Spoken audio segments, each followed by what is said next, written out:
पुढची बातमी आहे उद्धव ठाकरेंच्या दौऱ्याबाबतची। अतिवृष्टीग्रस्त शेतकऱ्यांच्या मदतीसाठी सरकारने जाहीर केलेलं पॅकेज ही मोठी थट्टा आहे असा हल्लाबोल उद्धव ठाकरेंनी केलाय।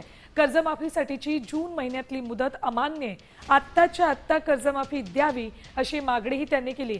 उद्धव ठाकरेंनी पैठणच्या नांदूरमध्ये शेती नुकसानीची पाहणी केली आणि शेतकऱ्यांशी संवाद साधला, त्यावेळेला त्यांनी सरकारवर हल्लाबोल केला।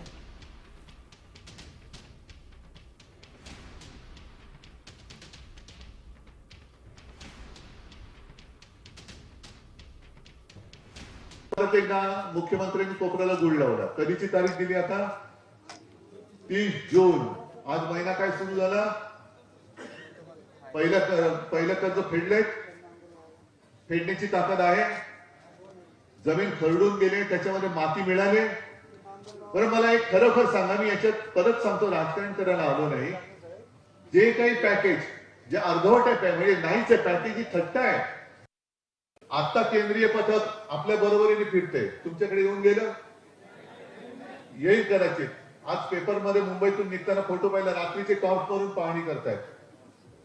आता केंद्राचं पथक आले, मग हे केंद्राचं पथक जाणार, त्याच्यानंतर अहवाल देणार आणि जिल्हा परिषद निवडणूक होतील तेव्हा आपले दयावान पंतप्रधान हे परत तुमच्या कोपऱ्याला गुळ लावणार। देश विदेशातील प्रत्येक घडामोडींचे लाईव्ह अपडेट मिळवण्यासाठी आता साम टीव्हीच्या सर्व सोशल मीडिया प्लॅटफॉर्मला लाईक, फॉलो आणि सबस्क्राईब करा। तसंच सर्व नोटिफिकेशनसाठी बेल आयकॉन प्रेस करायला विसरू नका।